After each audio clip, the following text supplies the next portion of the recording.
Hi. Have you ever wondered how to get the most out of life? Do you find yourself searching for that lost spark?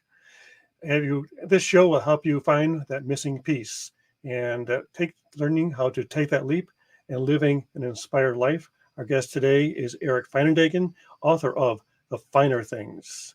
Let's get into the show.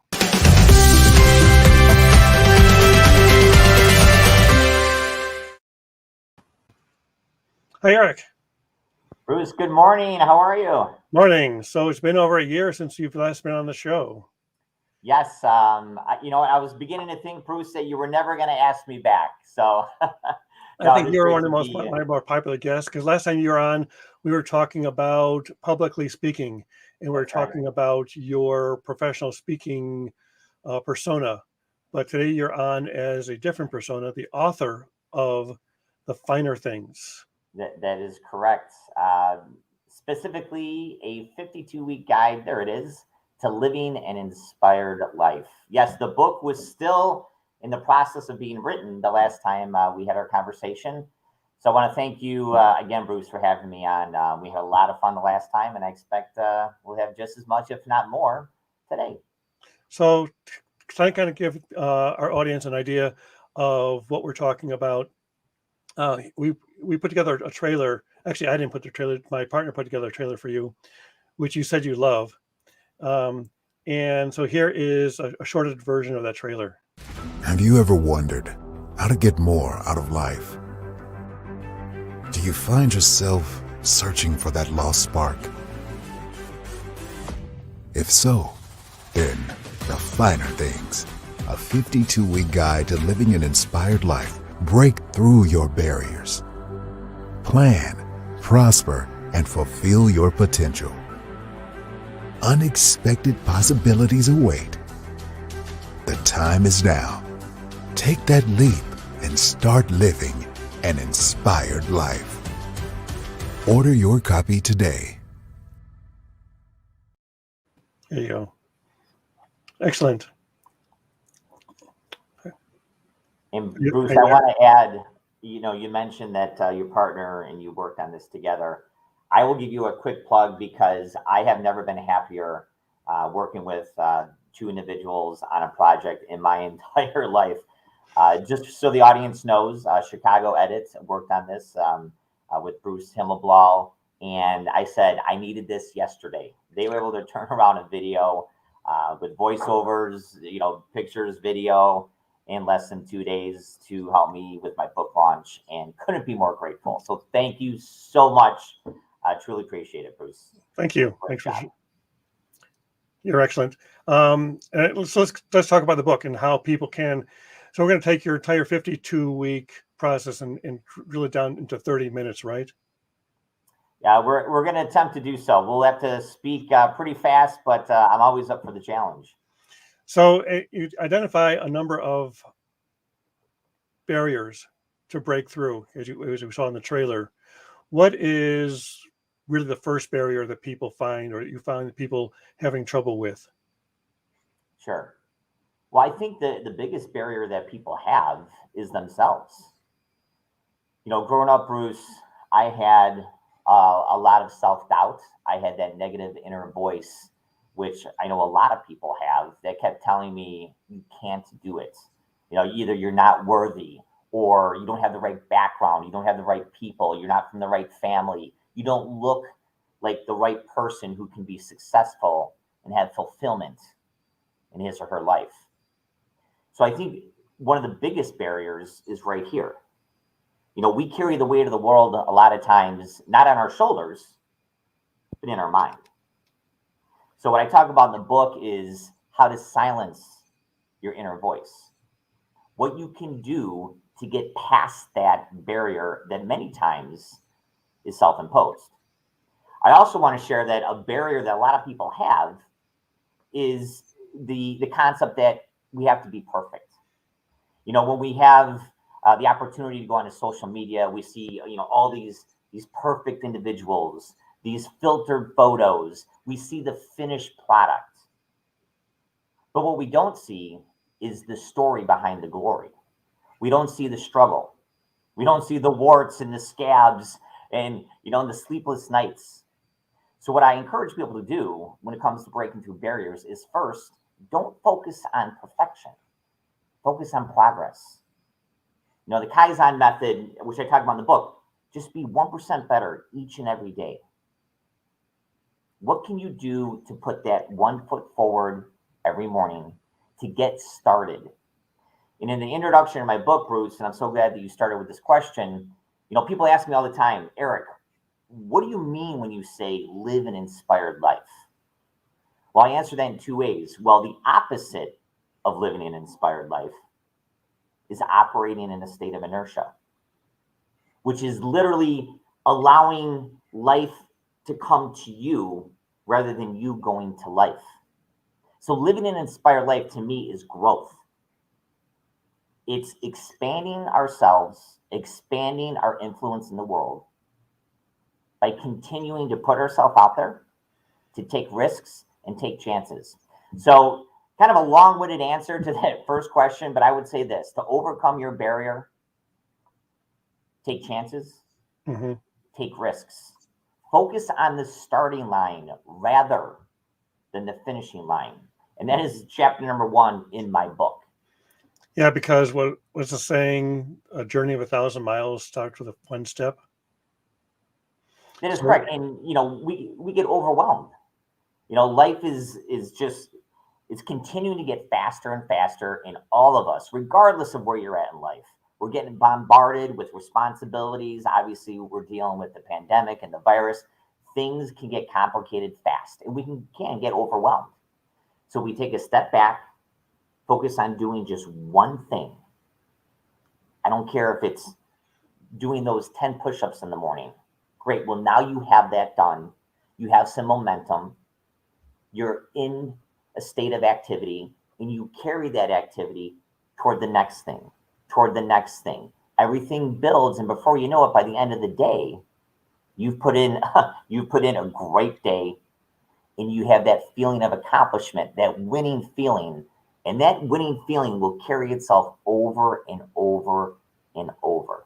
One more quick tip here to carry on with this question is, I talk about in one of my chapters, is we need to celebrate life. We need to celebrate those small victories. A lot of times we're so focused on celebrating, you know, the big milestones, whether it be an anniversary, promotion, whatever, you know, a holiday. But what about simply, you know, waking up 5 minutes earlier? Celebrate that. Making those 1 or 2 extra sales calls. Celebrate it.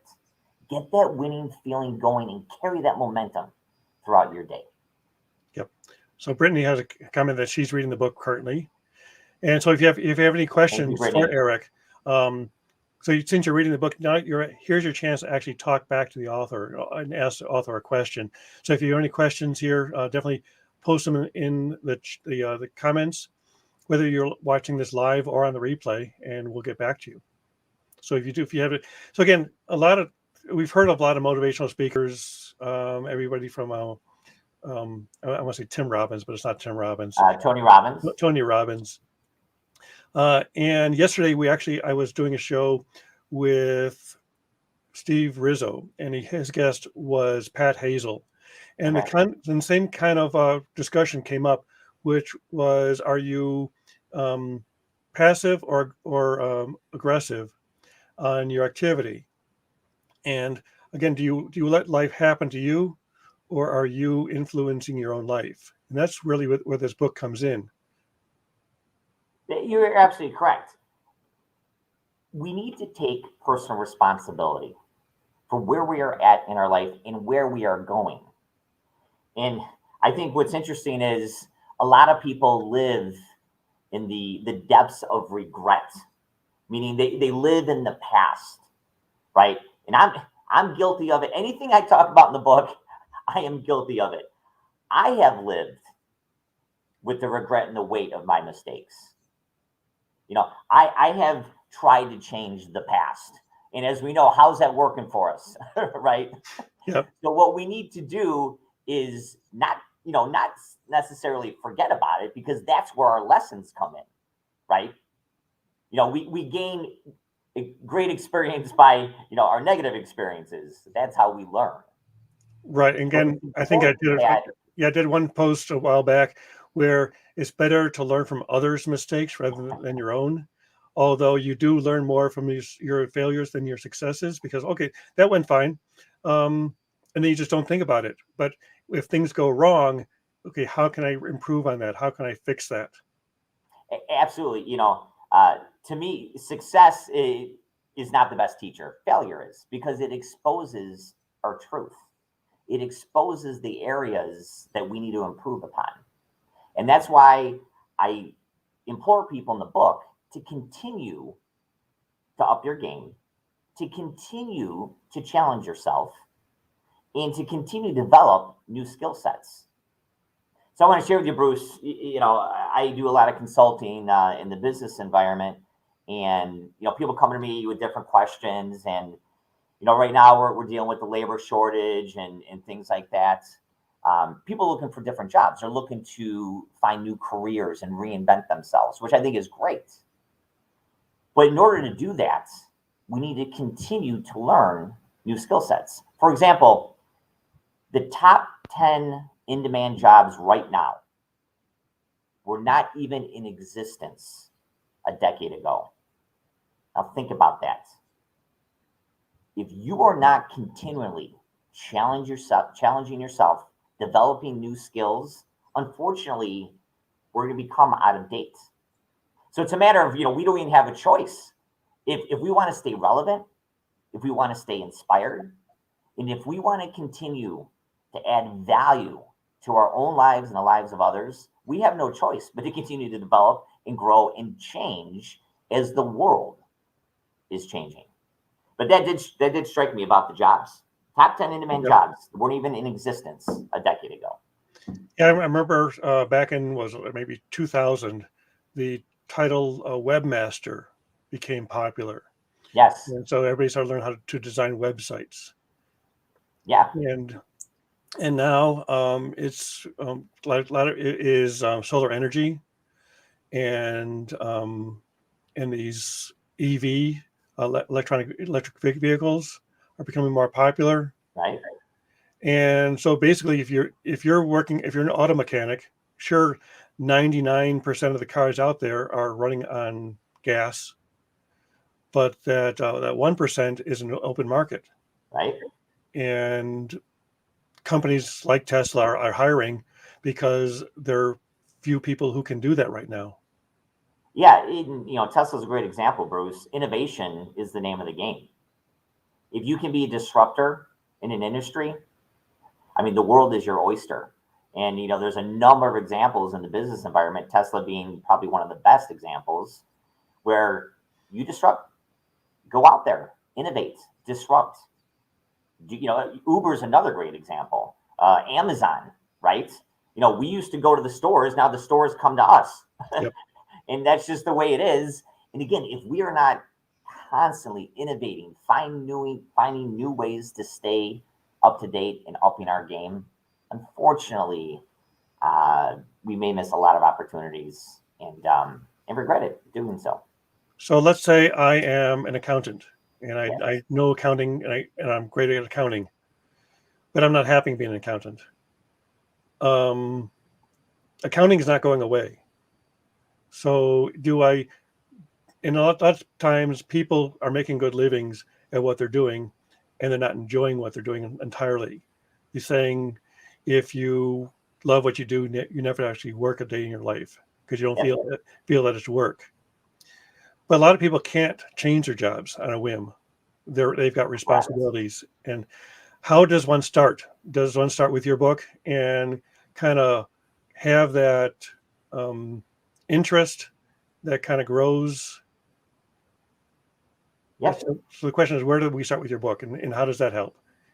Yeah, and that's a great example with the accountants, because I feel that when it comes to people's passions, they can change. Just because you had a passion at one point in your life doesn't mean you're going to continue to have that same passion at a different stage in your life. I think a mistake that a lot of people make is they go too far too early. So if you're not happy in your current career, rather than cutting ties altogether, find a side hustle. Find something that is pulling you toward that. So what is it that gives you joy? What do you enjoy doing? What do you think about? What's on your heart? And if you have something in your life that's pulling you in that direction, and I talk about this in one of my chapters, which is, live a balanced life, sort of, because I think it's impossible to be perfectly balanced, right? It's a misnomer. It cannot happen. Mm-hmm. There's too many life events that pull us in many different directions, but take ownership of the direction that you want to go. And if it makes sense, if you have the means to cut ties altogether, go for it.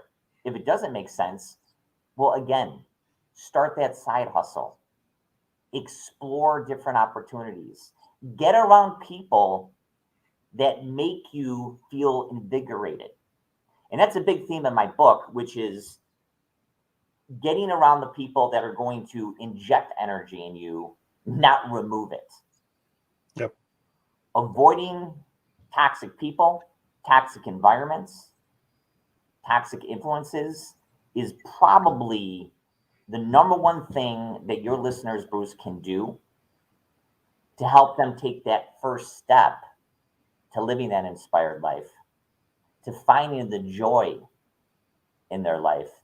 Because a lot of people come to me, last time I was on, we were talking about professional speaking, and I do a lot of coaching in that space as well. And a lot of people come to me and they say, Eric, how can I improve my speech? I want to add this, I want to add this, I want to add this. But they have it wrong most of the time. It's not what we add to a speech that improves it. It's not what we add to our life that improves it. It's what we take away. It's what we remove out of our life. We remove that toxic environment. We remove those energy sucks. We remove those things that don't give us our purpose. And when we do that, that will allow us to find our path, to find our true purpose in life. So it's about removing things, not adding them, which a lot of times will help us find the right road. Right, because when we work on a couple of these films, editing these films, it's really easy to make a long film because you put everything in that you shot, but your audience loses attention, so less is more. And Absolutely. so the hard part is editing out those sections that don't drive the story and that kind of slows down the story. Yep. And I want to share, one more thing on your example when it comes to, hi, Joanne, thank you so much. Great to see you on the call. Yep. And on the review on the book. But, I have a good friend who's a dentist, and he loves, being in the office and working on his patients and developing those relationships. But at the same time, he also loves to help people outside of the office. He also loves to give back not only to his local community, but to empowers people around the world. So he will take some of his staff and on his own dime, he will go to other countries, third world areas, and he will perform dentistry on people that can't afford it. So he's not leaving his profession. He's simply expanding it. Mm-hmm. He's simply serving others. And I think when we move from self to service, we move from success to significance. And I think that's an important step that a lot of people can make. And it happens at different times for different people. But when we move from self to service, then we truly not only inspire ourselves, but we inspire others. And expanding our influence in that realm is one of the most motivational and fulfilling things that we can do as a human being. Yep. So going back to the accountant example, can you offer doing taxes for the elderly, the impoverished, maybe people that don't have the means to do their taxes, and see where that leads you? That could open up a new career. That could help others. You just never know. Right. So again, leading your own company or your own job and creating your own fulfillment. I think it was another one of our clients, their motto is, or their slogan is, if you don't follow your dream, you'll end up working for someone else who's following their dream. I love that slogan. Yeah. If you don't set your own goals, you're right. Someone will set them for you, and you probably won't like them. It is basically what it comes down to. And it goes back to personal responsibility. There's a chapter in my book called Lessons from a Spider. And in that chapter, Bruce, I talk about how there was a spider in my deck in my backyard who built this majestic spider web. And I would go out every morning with my cup of coffee and just gaze at its beauty.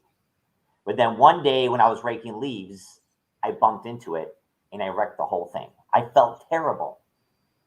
But an interesting thing happened. The very next morning I went out and that same spider had built a more majestic, bigger spider web. And there was a juicy firefly waiting for it in the form of breakfast. And what that taught me is that spider didn't, put a note on my door and say, shame on you. It didn't pack up its bags and leave. It didn't complain.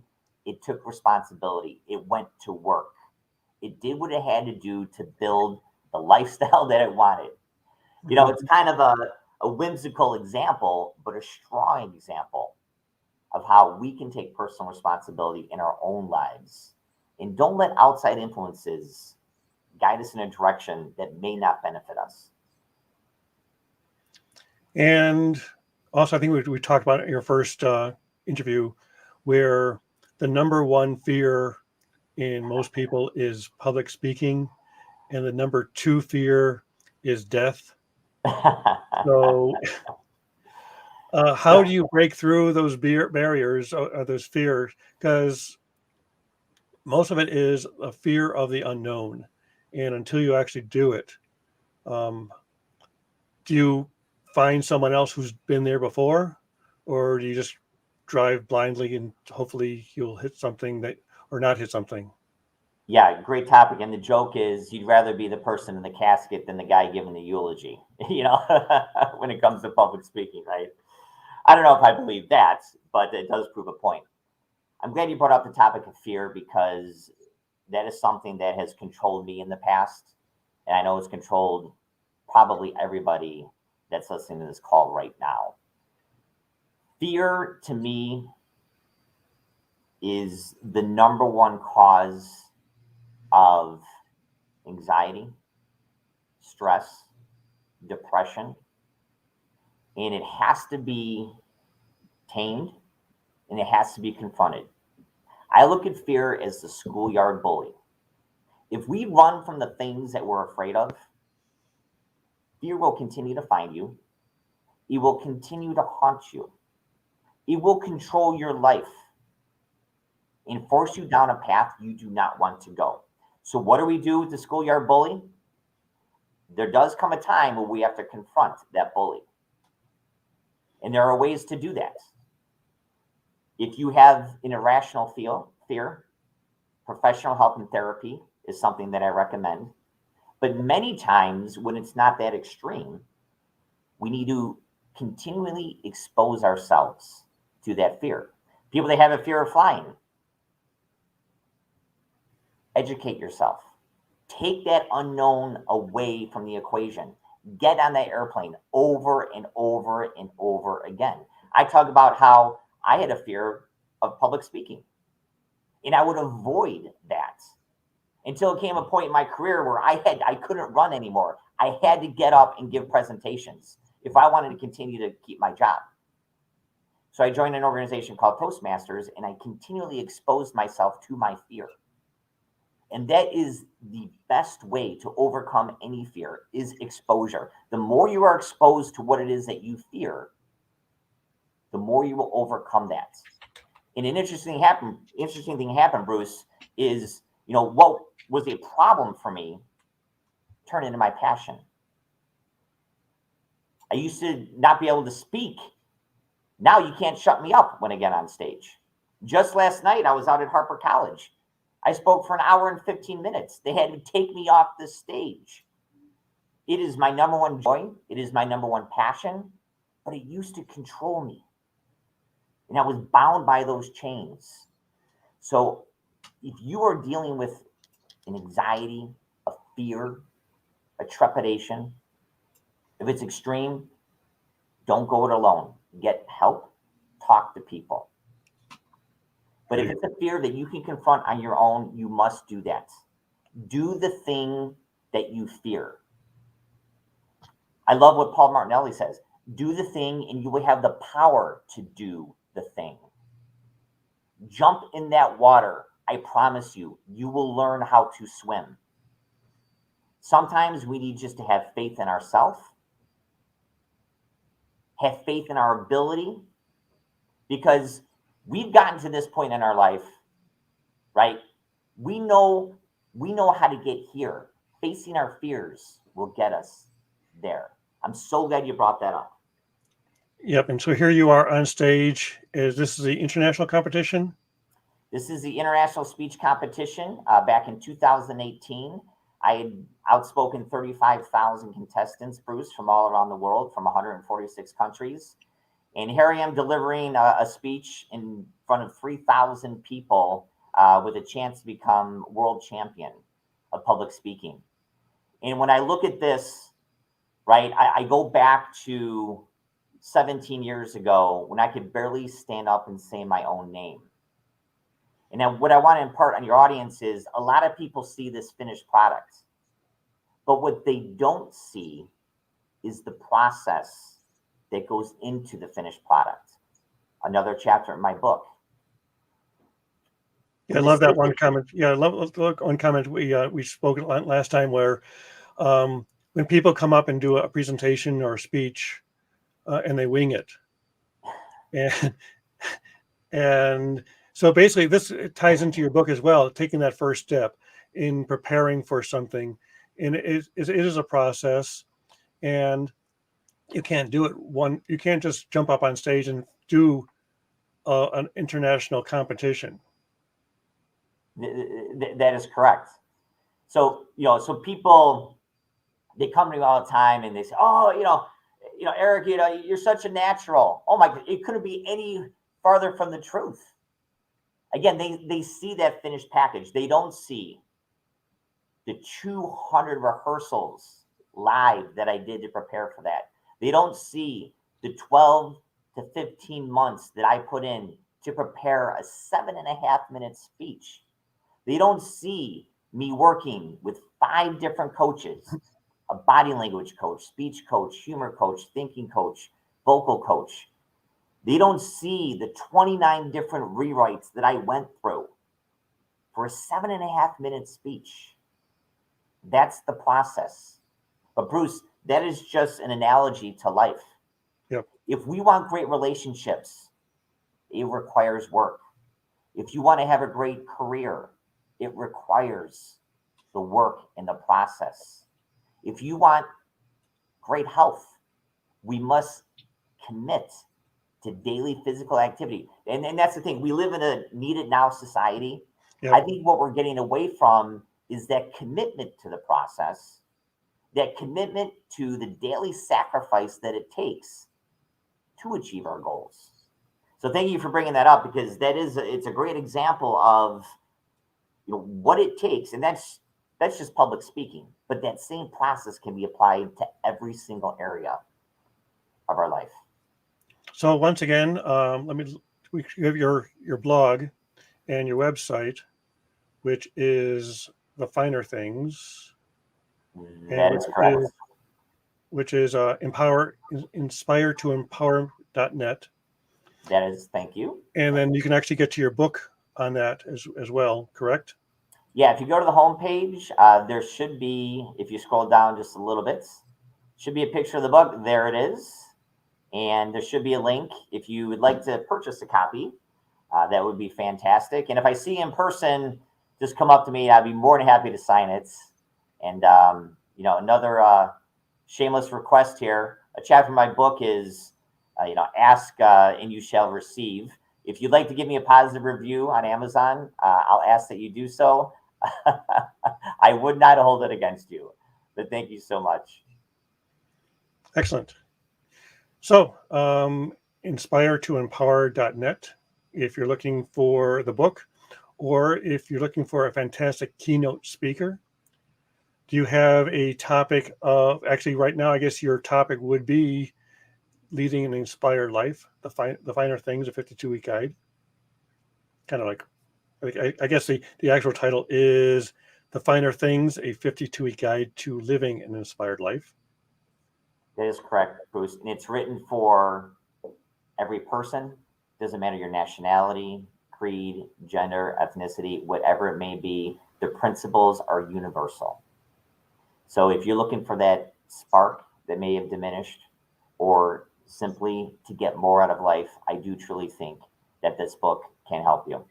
So I know it's helped, the strategies have helped me with my life as well. Excellent. Thank you. I'm sorry we couldn't get through all 52 weeks that session in the show, but I guess if you want to break through your barrier of fear and start doing your own live stream, we're here to help. And actually anybody out there who is looking to become a voice, create your own voice through live streaming, we're here. We have a resource guide here, or you can actually just go here to the resource guide, or else you can talk to me, a live stream producer. There's a form there. So I know you're out there talking, you're hitting the book tour circuit, just starting that this season. How long are you going to be doing that? For another 3 to 6 months? Or are you just kind of... Yeah, it's interesting. We talked about the rate of change in the world. The old way of promoting a book was sitting down at Barnes and Nobles and waiting for people to come to you. Nope. Now with virtual, one of the advantages of virtual is you can now go to others. I'm going to be in Greece in a couple of weeks virtually talking about the book. And I have different spots all around the country that I'm going to be promoting the book in. Just last night, as I mentioned, I was out at Harper College. And, we're sharing some thoughts on how to connect better with people from the stage. And of course, the book got mentioned. And, I'm just so grateful to have an opportunity to share some of the lessons that were imparted on me through, life experience and the influences in my life. And if I can lighten people's load, it makes all the time, energy, and effort that went into that book so worth it. So thank you for giving me a platform once again here, Bruce, just to talk about it and, hopefully improve some people's lives. Yeah, you've inspired me. Thank you, Bruce. In more than one. And you, and likewise with me as well. Great. So again, if you like this show, if you like to watch further shows, please subscribe and share this out. We're on YouTube, Facebook, and LinkedIn. So leave a comment. And if you have a question for Eric, we will be looking back on this show. So just put your question in the comments and we'll get back to you. So great. Thanks again, Bruce. Have a great week. Have a great week as well.